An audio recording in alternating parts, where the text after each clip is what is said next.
welcome to another edition of the Guide Roundtable. I'm your host, Ryan Anderson.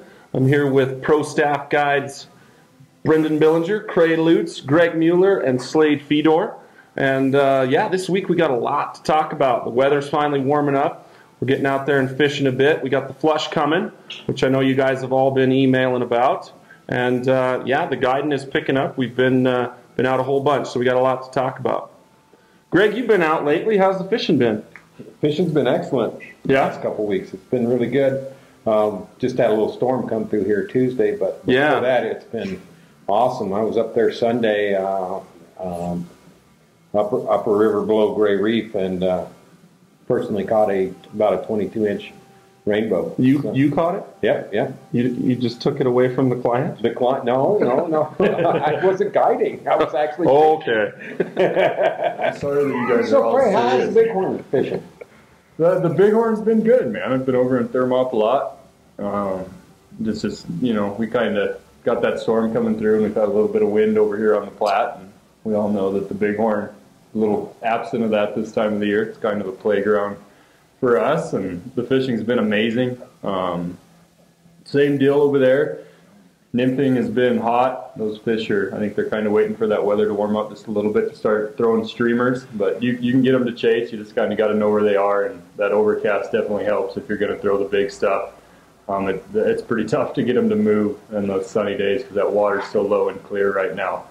But you know, they're going to be raising the flows over there within the next couple months, hopefully, and that streamer fishing will definitely pick up. But it's been fantastic.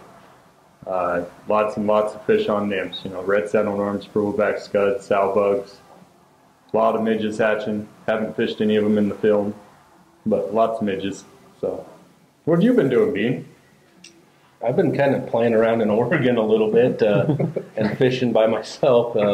With the weather, we haven't had as many trips out, but I think it's going to pick up, and the fishing here has been great, besides the storm. And like everybody said, it's great fishing, and it should be continuing to pick up. So, Slade, you just got here from Montana last week? Just pulled in here a few days ago and been fishing a little bit. It's been really good. Like I said, the storms kind of slowed things down the last couple days, but this weekend and on through next week, we're going to see really nice weather into the 50s, and going to be busy and going to be fun. Where you been fishing? So say that again. I think we were all pretty happy to see that snow, though. Yeah, we do. You know, we need got it. about a foot of snow, you know, and our snowpack actually looks a lot better than I think people think it is. We are at 100% in the upper drainage, so should be a good water year. But Yeah. you want to get some questions answered? All right, guys. Now we're going to go to the question and answer portion. You guys have been all sending in some great questions, so let's kick it off. Cray, you had a question about the flush, I think. Yeah, we actually got probably half a dozen questions about the flush this week. I'm going to use Joseph Coomers. Can you talk about the annual flush on the North Platte River and how it impacts the fishing? Do the variety of food sources change drastically after the flush? What are some of the hot patterns to try in the following days? So all the flush is a giant release of water. It lasts for 10 days. It's the river being raised from 500 CFS to about 4,000 CFS. They usually do it about midnight. It generally comes back down to 500 CFS around 10 in the morning. It just creates a buffet, you know, for those trout. It literally just washes those riverbanks, cleans up all the junk along the edges, and just cleans the river bottom of all the sediment. You don't want to be really wading out in the middle of the river early in the morning. It's pretty obvious, you know, there's no real danger unless you're standing out in the middle of the river at 11 o'clock at night. But you know, the big thing is just those fish do move over to towards the banks during the flush, and then they just kind of move back into the middle of the river as it starts dropping.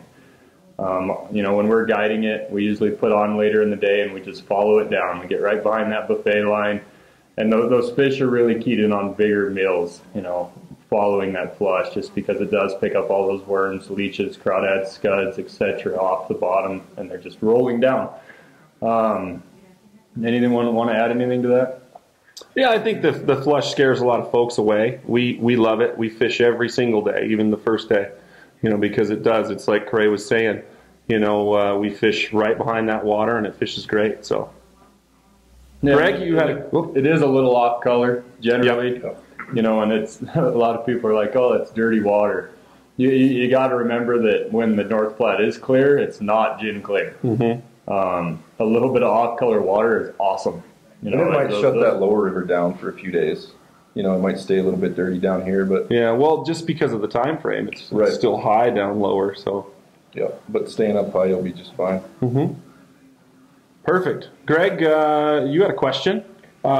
Karen Walters, I think, had a question. Yeah. And her question was if she wanted to use, if we prefer to use knotless leaders, braided leaders, or tapered, knotted leaders. Knotted leaders. Naughty leaders. We like the neutered ones. As far as I'm concerned, the braided leaders, I really don't have a lot of experience with them.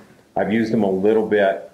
They can catch moss. The knotted leaders, however, they work just fine, and the knotless leaders work just fine. I just prefer the knotless leaders because later on in the year when they kick up those flows, those knots don't catch the algae floating down the river or the grass floating down the river. That's the only reason I would use that.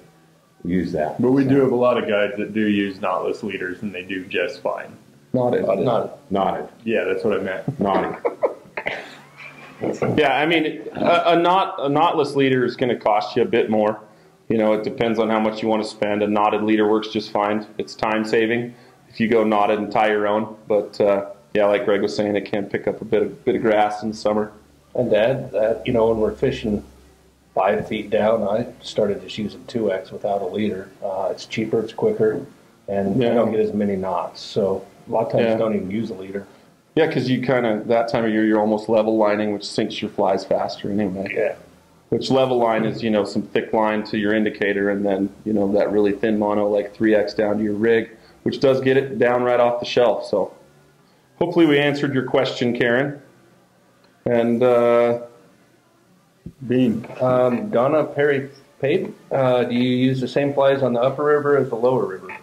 Not generally. I usually use pretty much the same flies from Gray Reef to Lusby throughout the year. And then down lower, there's a lot more hatches for me. So I start changing to, I change up my flies a lot more, PMDs a lot after the bridge. And then even lower, go bigger, go streamers, larger San Juan worms, and things of the nature. So I don't know about you guys, but I do change them up depending on where I'm at. I don't think they see as many flies down there, so you can get away with a red San Juan worm instead of a little red rock worm. Right. All right, guys. Well, that about wraps it up. Tonight's winners, the questions that we used, please just shoot us an email at wyotroutbum@hotmail.com, and we'll get that swag headed your way. Also, tomorrow morning, check your inbox because the Wyoming Fly Fishing newsletter goes out tomorrow morning. So check that out, and yeah, check us out on Facebook, and come fishing if you get some cabin fever. All right, guys, we'll see you next week. Thanks.